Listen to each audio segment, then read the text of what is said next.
feel like we were just in. What? There's always, this route doesn't matter, this row, that row is not taken. I know.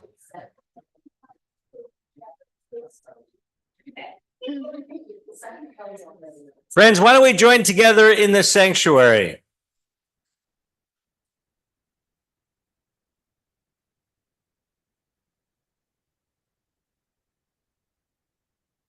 Mark Tenenbaum.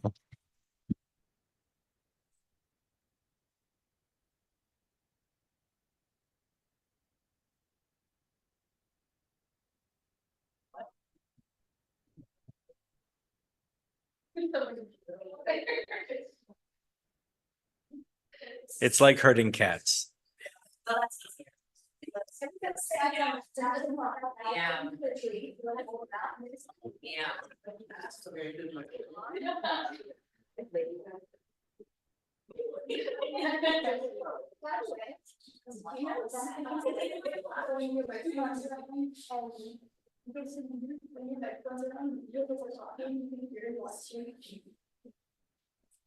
Yeah, a little bit. Hear what? You can hear us talking in the live stream, Jen. We generally don't say anything though.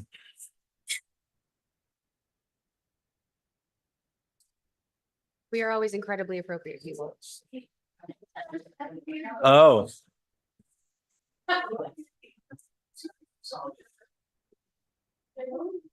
Edie, you can't sit there. Because you can't see the screen. Bobby, you have to sit in the middle somewhere.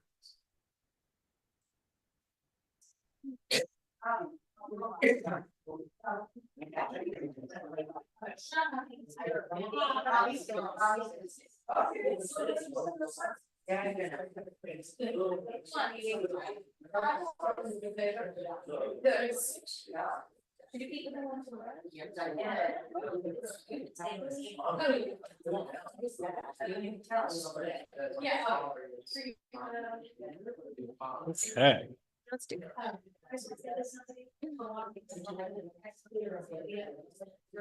Oh.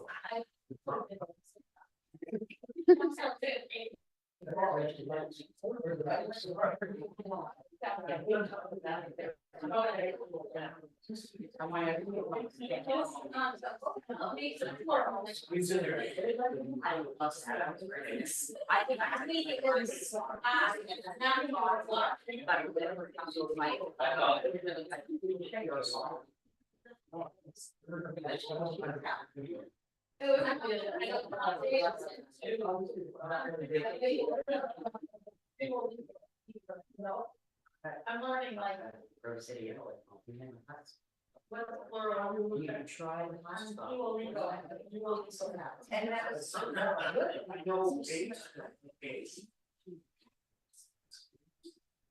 What?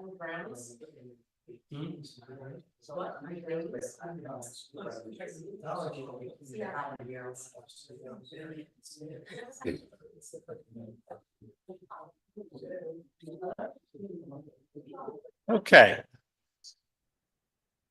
For a moment, it is still Shabbat. Well, it's still Shabbat because we haven't ended Shabbat yet. So, still Shabbat. Selichot. Selichot is this moment of transition.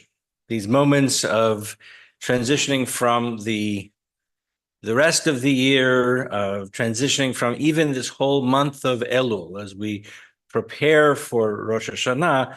But this night is the night where we acknowledge that we are just a few days away from Rosh Hashanah. And in many ways, this is a time to sort of switch the gears. We will hear music that we haven't heard for a year. We will take a look at liturgy that we haven't really seen. We will hear the sound of the shofar. All of that helps us get into this mindset of being prepared for the year to come. So we begin with the 121st Psalm, Esa Enai.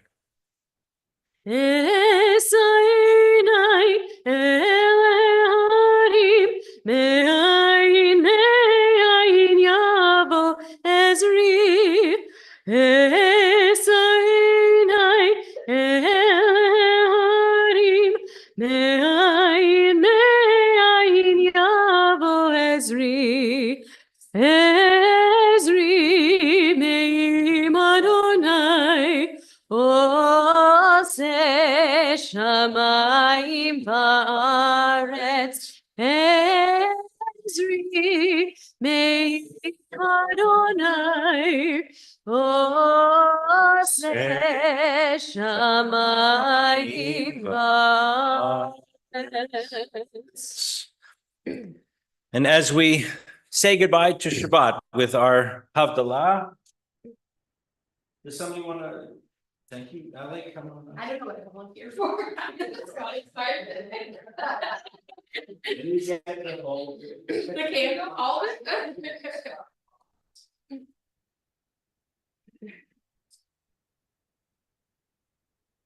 The wine, the candle, the spices, the wine symbolizing the sweetness of this Shabbat, the idea of all these sweet experiences we have on Shabbat, the spices consoling us that Shabbat is leaving for another week, and we won't have Shabbat until the next Friday, Saturday comes around, and the candle symbolizing all the different parts of our lives that come together on Shabbat, the multi wicks. Yai lai lai lai lai lai lai lai lai lai lai ya lai lai ya lai lai ya lai lai lai lai lai lai ya lai lai lai lai lai lai ya lai lai lai Baruch Adonai Elohim Haolam Borei Peri Agaven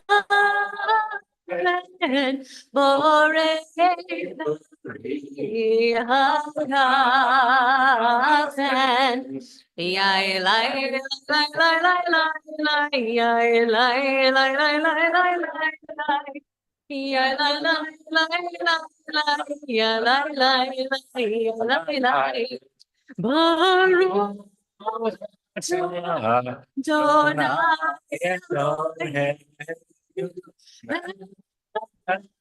Haolam Borei Bine Besamim Borei Bine Besamim Yai lai lai lai lai lai yai lai lai lai lai lai ya lai lai lai ya lai lai lai ya lai lai Baruch atah Adonai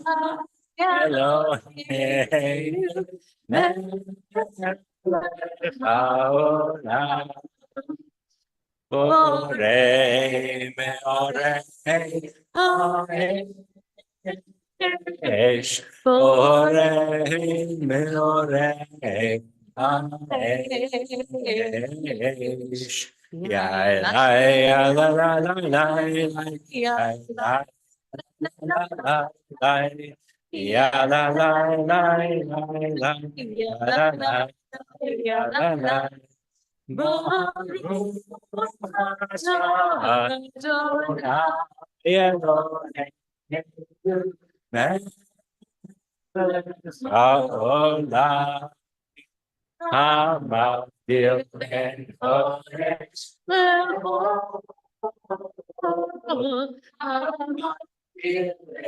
Kodesh Lechol.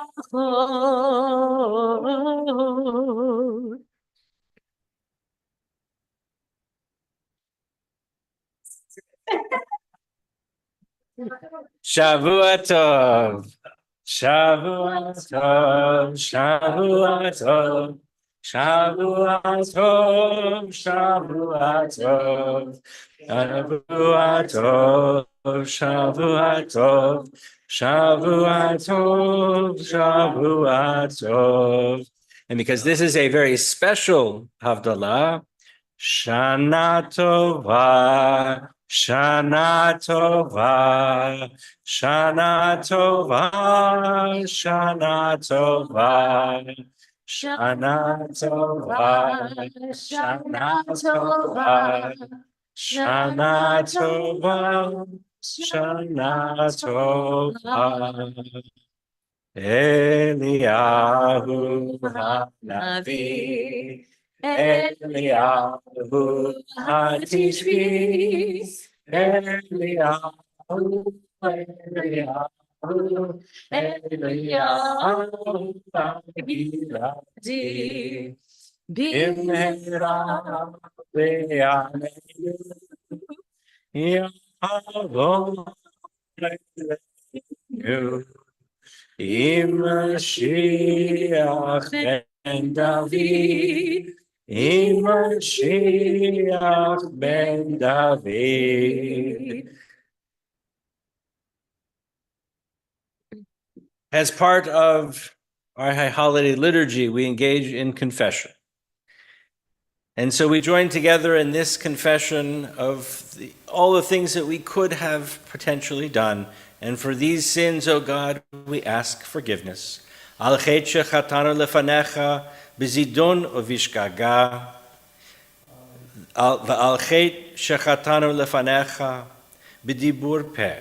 Together, the ways we have wronged you deliberately and by mistake, and harm we have caused in your world through words of our mouths. The ways we have wronged you by hardening our hearts, and the harm we have caused in your world through careless speech.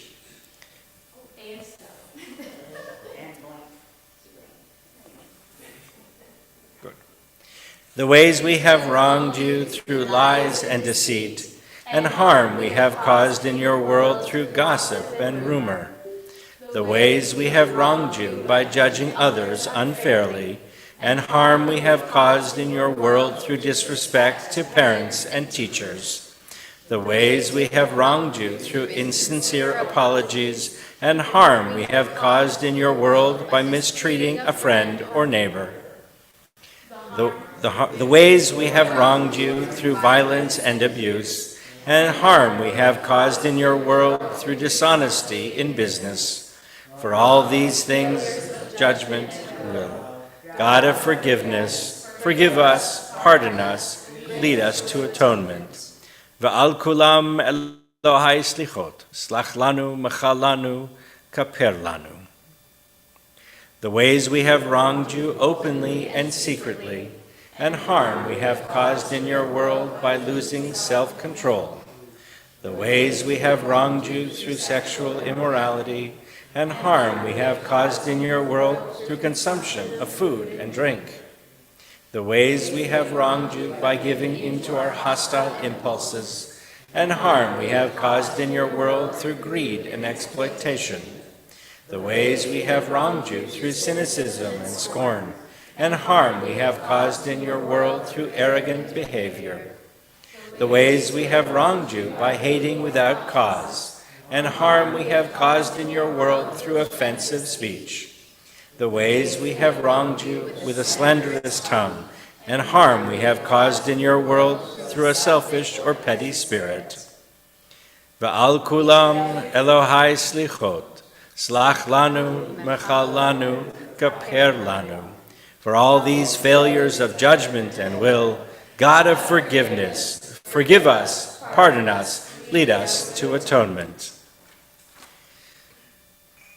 A precious teaching I have given you, my Torah, do not forsake it.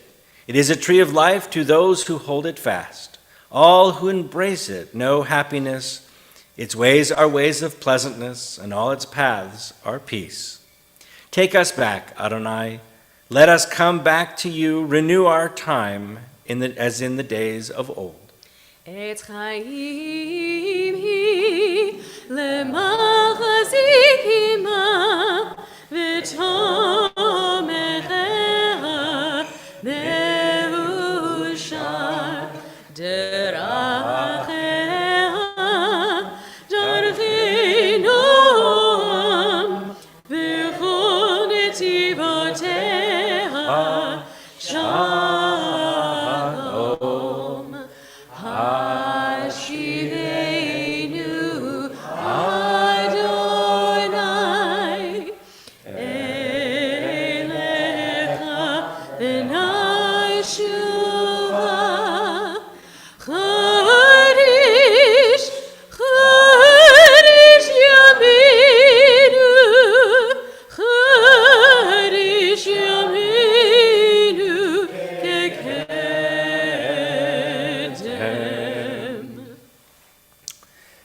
Selichot is a time of reflection, of thought. And this year has been a difficult one for the entire Jewish community. And I thought that one of the questions I keep getting from many people is, why is anti-Semitism so prevalent? And why does anti-Semitism continue to exist? And why is it so powerful in the world? And I thought there's a short video here that I want to show you from the Holocaust Museum that goes through a little of the history of anti-Semitism, and then we can have a conversation.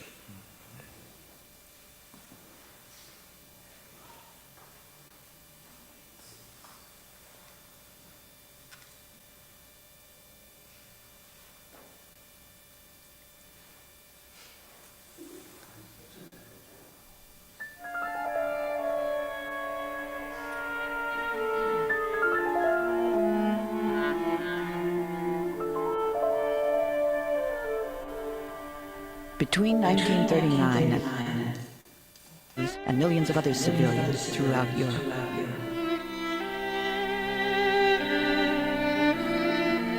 These are some who were slaughtered in the Holocaust.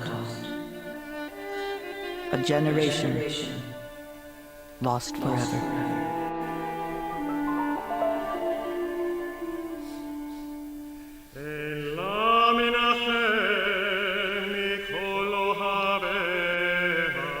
Jews are the people of the Hebrew Bible who lived in a land now known as Israel.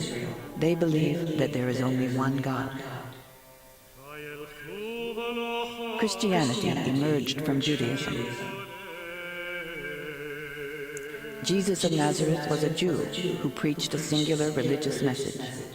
The first Christians were Jews who prayed in Hebrew and observed the customs and religious rituals of Judaism. The Last Supper was a Jewish religious meal, probably at Passover.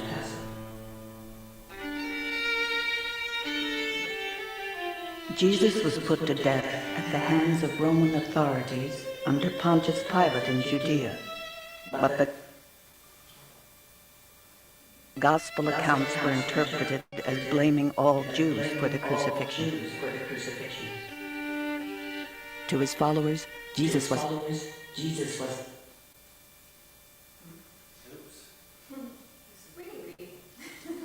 Christ, the Messiah. Soon after the crucifixion, Roman armies destroyed the temple in Jerusalem. Jews were exiled and scattered to live as a dispersed minority. By the 5th century, Christianity had become the dominant religion in the Roman Empire. The early Christian church portrayed Jews as unwilling to accept the word of God. Illuminations showed Satan binding the eyes of the Jews. Some church leaders intensified the charge, condemning Jews as agents of the devil and murderers of God.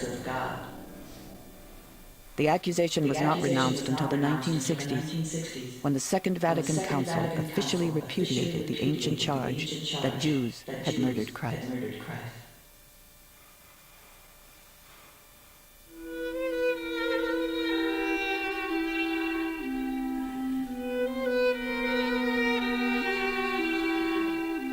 For centuries, state and church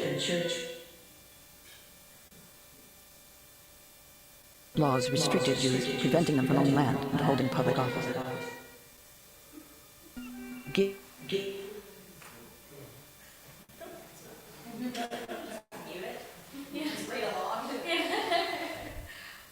Excluded Jews from most occupation, forcing them into pursuits like moneylending, trade, commerce.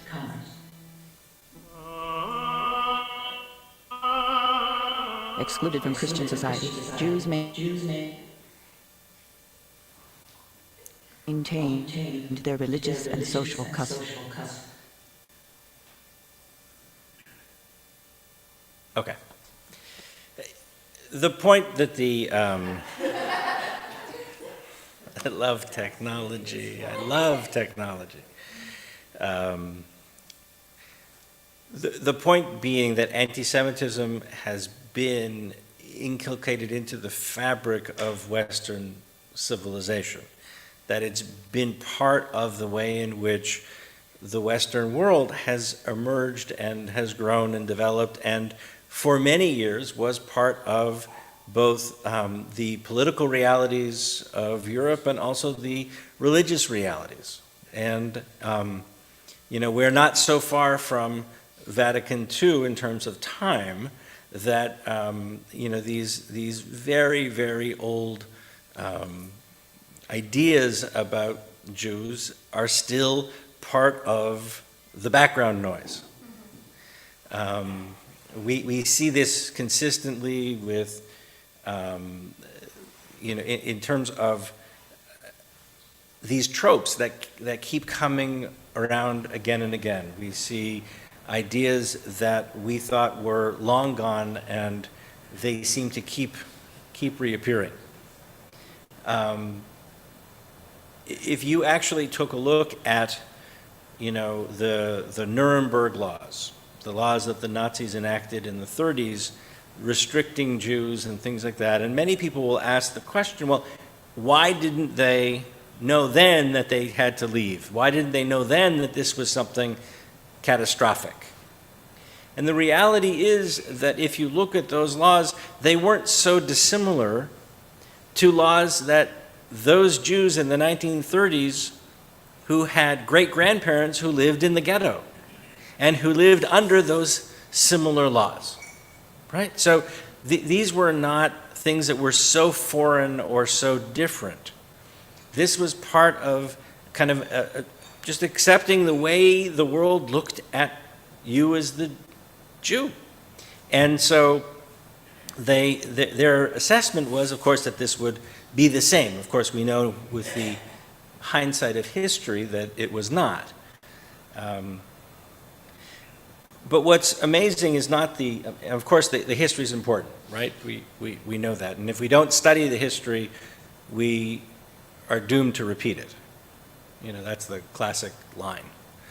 But what's totally amazing to me and terrifying is the idea that that these ideas keep kind of surfacing, and they surface in interesting ways. People ask me all the time, "Do you face anti-Semitism?" I said, "Well, actually, as the rabbi, people are pretty polite. They don't, they don't typically come up to the rabbi and say, "Oh, But it's the little things that happen in the general workplaces, in the schools, when you are, with out in public and those kinds of things. And over the last year or so, well, actually several years, anti-Semitism has skyrocketed for reasons that we don't really understand. Right? We can have all sorts of political ideas of, well, this particular thing is happening, and so therefore it's permitted or whatever, but we don't really understand it. We don't really know why people haven't yet come to an understanding that, we're not so bad. But it's more than the being continually the object of hatred, continually being the target that is, so distressing. That's why I've, over the last year or so, tried to do more of these exchanges with communities and things like that, so that we can begin to share, so that more communities know more about Judaism, all of that. Okay? God. I thought it was me. So we'll open it up to conversation, but if anybody, has things that they would like to kind of talk, Allie is chomping at the bit. I always have a reaction. Well, I think that one of the reasons we see it still to this day is because conspiracies are hard. They die hard. So we have a lot of people that feel guilty about what happened in the Holocaust. So on the surface, they're nice. Maybe we see more philo-Semitism than anti-Semitism. People want to interact with us, but that doesn't change things that are in our culture that are deeply rooted. I was just listening to Bart Ehrman be interviewed. He's a scholar of the Bible. He's an ex-evangelical, really good, and he was talking to someone who was trying to push back about this idea about that Pontius Pilate. Bart was saying, that's the gospel narrative. And he was like, well, how do you know he wasn't like, oh, I don't want to, crucify this guy. And he was like, you see, as the later gospels and narratives go on, you'll tend to see more culpability of the Jews and more, atonement of Pontius Pilate, who historically had no qualms about crucifying anybody. But as the Romans, became Christian, they needed to not be the bad guy in that situation. But I think a lot of that is really deeply rooted into a lot of the culture here in the U.S. because we have a predominantly Christian culture that I don't even think people realize that that's informing some of their opinions and how they think about Jews. But I see it on the opposite end because my husband's Muslim. Very similar things in the Quran about Jews, about us corrupting our own texts, about Jews laughing and saying, ha ha ha, we crucified the Messiah. It definitely informs a lot of their feelings towards us, regardless of political realities. And I don't think enough people realize that those things and it affects us. That was a lot, sorry. Yeah, Jordan. I was going to say oh, yes, sorry, I tried to be louder. Thinking especially with the pulpit exchanges that we've done, I've kind of been reflecting back before I converted and back when I was still regularly attending church, so way back. But it was kind of, it was never said out loud, kind of what you talked about, how it was embedded in the culture. There was just this kind of, I don't know if understanding is the right word, it was just kind of implied. It was that, it's like, well, please know this is obviously not how I feel now. But it's like, well, Jews aren't enlightened to, enough that they haven't come to, identify Jesus, they just are, so silly they haven't come to see what is obviously the truth. And like I said, it was never expressly said, but that kind of sentiment was always there, even though, people in the congregation would never be outright rude, but it was just so baked into so much that, it was there. Walter. Anti-Semites have found an excuse. The excuse is what's going on in Israel right now. And all of those people in Israel who are being affected by it, especially the Palestinians, those young people and those young children will never, ever forgive Jews for all of their lives. We've got an increase of anti-Semitism here, also in the United States, because it's an excuse. There's an excuse that people who have in their minds that they were anti-Semitic now are openly anti-Semitic because of what's going on in Israel. It is a sad situation, and we're not able to change what the wordage that's coming out of people who are giving us the problems that we have. So far, in Erie, we've been somewhat fortunate. I have not heard of either Gannon, Mercyhurst, or Barron having a demonstration of any kind. That's almost surprising, but it wouldn't surprise me if one of these fine days, there's going to be a walk in Perry Square in Erie, Pennsylvania, supporting those few people who are not in favor of Judaism. Jay and then Mike. I think you gotta go back to when, 2,000 years ago. So, the Jews and Romans didn't get along too well. And so, when they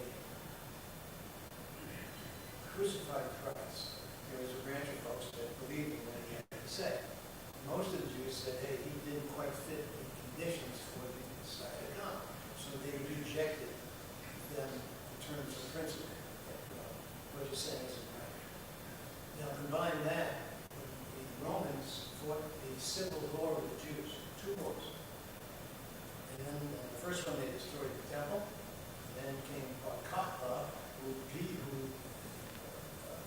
people thought was the Messiah at the time. And that was a war of extinction, let's say. Over 1 million Jews in the Holy Land were killed.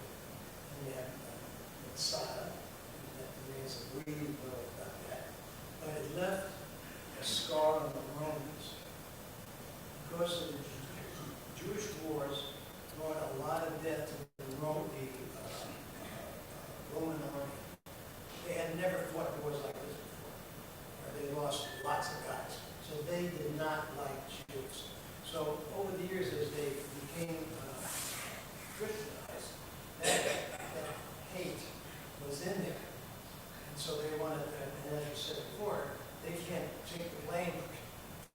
They blame the guy who they believe in now. So they had to transfer the blame to the Jews. Well, gee, when the Jews kill a Jew, like, of course not. It wasn't our way. But anyway, that hate was built into the church teachings, and then the church was trying to expand itself. It became a missionary type thing. And so, who do you put down? If it's not the Jews, then you're trying to put down the Muslims who were expanding at the time. And so they had to find a scapegoat for all this activity, and he, being a dispersed minority, didn't have the power to resist it. And as a result, that has been within the structure of thought of the church. Only within the last 100 years has there been some insight to say, I think that's the wrong thing we're doing. But that has been drilled into society. Right. And so, like my dad would say, you got to stand up for who you are. And if the bully comes to give you the business, you hit him in the nose. And that's what we have to do as Jews. If somebody is going to get up there and say, these kind of things, you got to confront them and make sure that they understand that they're all wet. And in front of others, they understand they're all wet. That's my speech for today. Okay. Mike. So I think the media is very deceptive in their portrayal of certain events. And oftentimes when we look at the media, we see an image that they want us, that we see their perception of what they want us to see. And they manipulate stories in a way where they are trying to politically, whoever's the owner of whatever, whoever kind of determines how they perceive things. And I think right now with the crisis going on in Israel, I think there's a lot of deception in our media system that's not giving, fair coverage, right, to, what's going on over there. And I think that is creating a lot of misinformation spreading around concerning. And I think that we live in a world where it's a very sensationalism. And if somebody doesn't understand the conflict or whatever's going on over there, they don't understand what's actually going on. And they see some image on the media or they see something on the media, they're all about stuff, they're going to assume one thing. And the media is like that with everything, but the thing is it makes us a target. Because I have, when I identify as Jewish, there's been times where I've actually identified as Jewish, and I've had people start asking me questions about the conflict over there. And, try to explain, I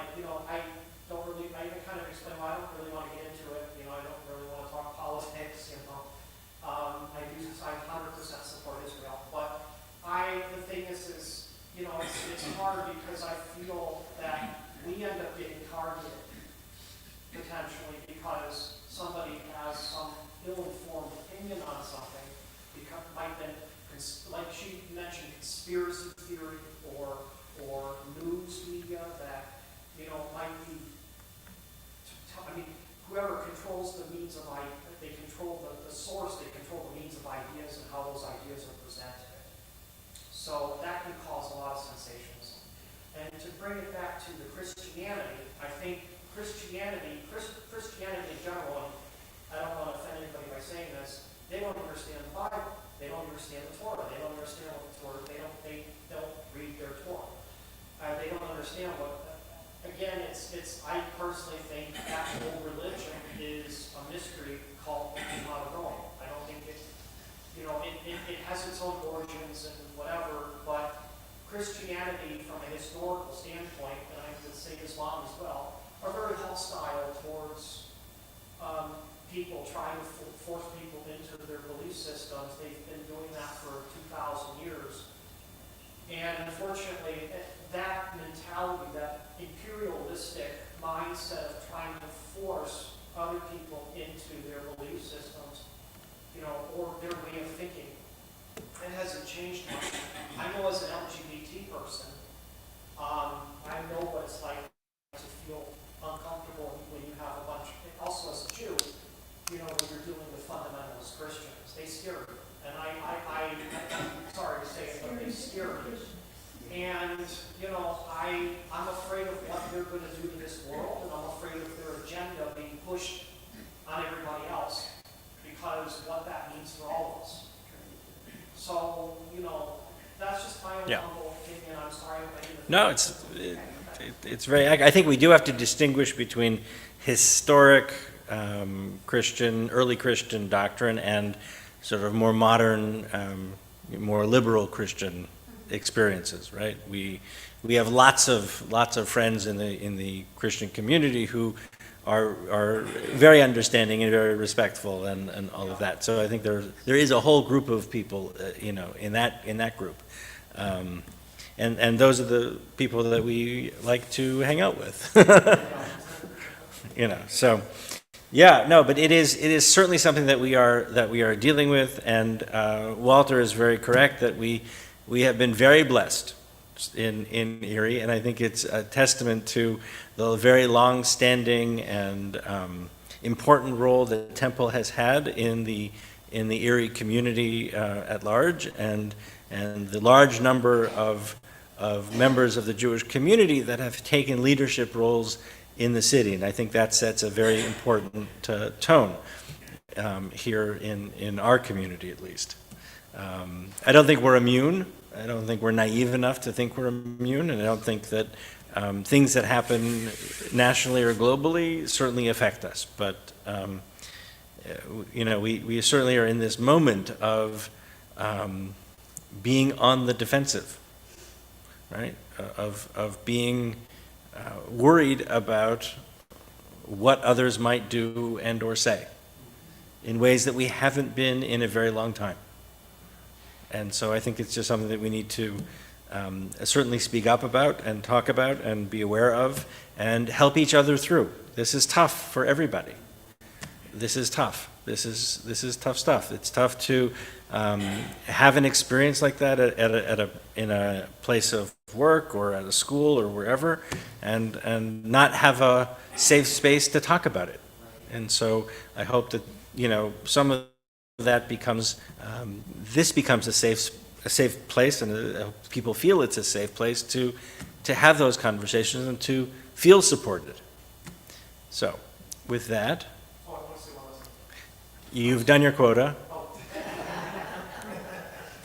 I think there's a lot of ignorance in this world, and I think that a lot of people are very ill-informed, and that is, I think, our most difficult thing to come up against, especially in this world that's so politically polarized. Well, and I think part of the motivations to do a lot of these exchanges and conversations and partnerships with some of the non-Jewish communities is really to expand that reach and to help and to share. And when people have an opportunity to sit down and have a conversation or have a study group together and really delve into some of these important ideas, we can see so much that we share.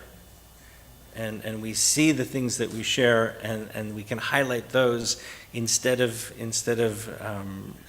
reacting to the differences. So, okay. I'm going to need some helpers as we transition ourselves into our high holiday mode, and we will change our Torah covers. So I need 3 people to help. That Corlin, Mike, Edie? No, my comment is, please wash your hands. Oh, yes. I was gonna volunteer, I was maybe a greasy. Take 5 minutes to wash your hands. So in the ancient temple and in many synagogues, it is the Levites' role to wash the hands of the Kohanim before they provide a blessing to the community. So before we bless our Torah covers, we will reenact this ancient tradition and ask you to cleanse your hands. Right, and there is a blessing, and the blessing says, Al Netilat Yadayim. So it says, Baruch atah Adonai Eloheinu melech haolam, asher kitshanu b'mitzvotav v'tzivanu al netilat yadayim. Praised are you, Adonai, our God, ruler of the universe, who makes us incredibly special and gives us these wonderful commandments and commands us to literally raise our hands. And that means to wash. So, please rise.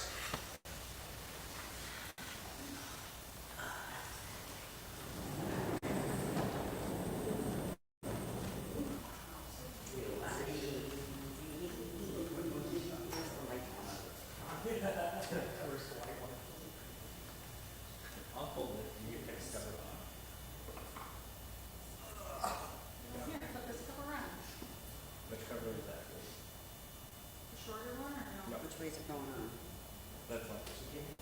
This is Yom Kippur. Selichot, the middle.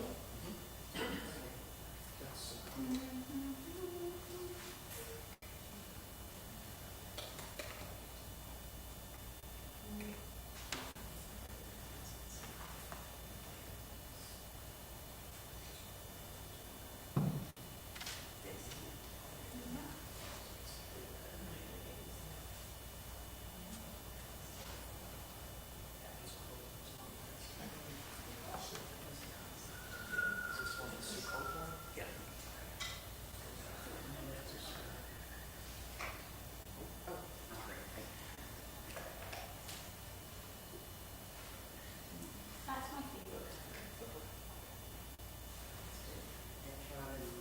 Yeah, I love this. I know.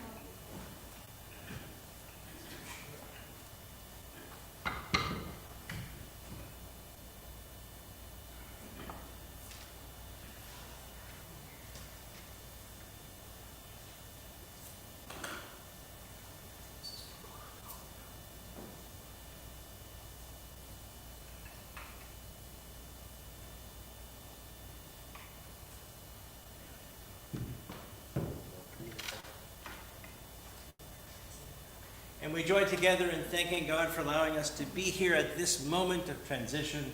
Baruch atah Adonai Eloheinu melech haolam, shehechianu v'kiyamanu v'higianu lazman hazeh.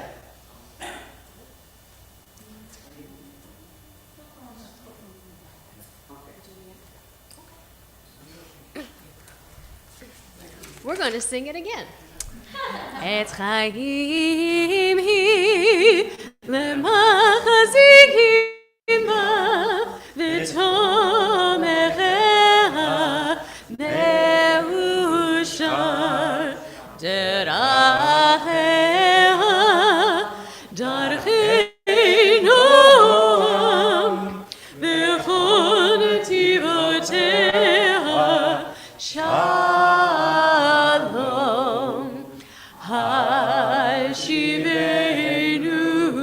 Adonai Elecha v'nashuva Chadish Yaminu Chadish Yaminu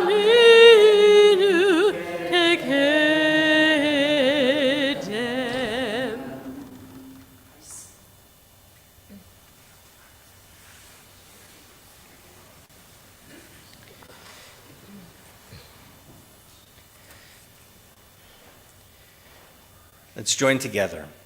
Avinu Malkeinu, almighty and merciful, hear our voice. Avinu Malkeinu, we have strayed and sinned before you.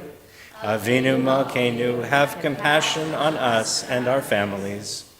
Avinu Malkeinu, halt the onslaught of sickness, violence, and hunger. Avinu Malkeinu, halt the reign of those who cause pain and terror. Avinu Malkeinu, enter our names in the book of lives well lived. Avinu Malkeinu, renew for us a year of goodness. Avinu Malkeinu, let our hands overflow with your blessings. Avinu Malkeinu, let our eyes behold the dawn of redemption. Avinu Malkeinu, we pray, do not turn us from you with nothing. Avinu Malkeinu, welcome our prayer with love, accept and embrace it. Avinu Malkeinu, act toward us as befits your name. Avinu Malkeinu, act for your sake, if not for ours. Avinu Malkeinu, you are alone our sovereign. Avinu Malkeinu, let the gates of heaven be open to our prayer. Avinu Malkeinu, hear our voice, treat us with tender compassion. Avinu Malkeinu, almighty and merciful, answer us with grace, for our deeds are wanting. Save us through acts of justice and love. Avinu Malkeinu, Avinu Malkeinu, Avinu Malkeinu, Chaneinu Ba'aneinu, Ki ein banu ma'asim, Aseh imanu, Tzedakah v'chesed, Aseh imanu, Tzedakah v'chesed, v'hoshienu.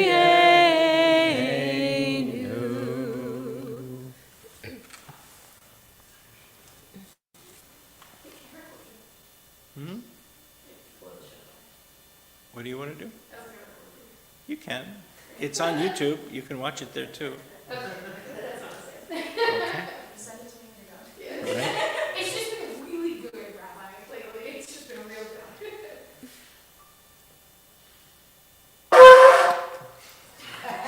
I can't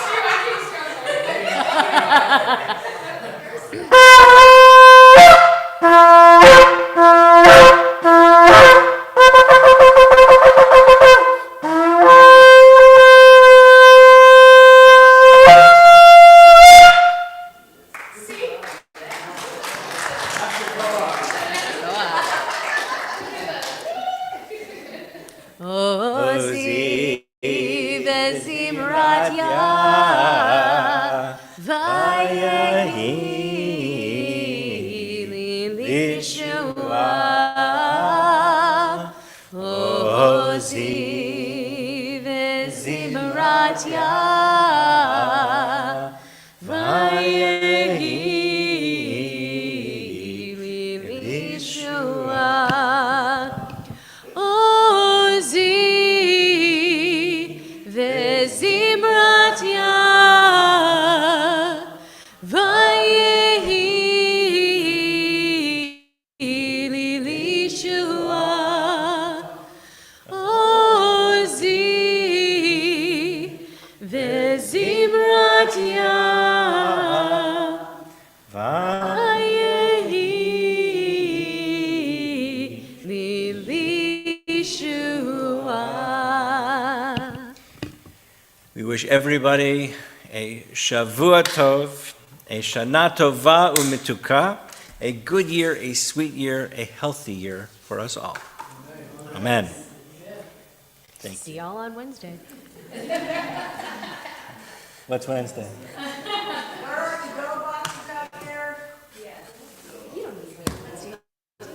Nah, I'm good. I'll sing.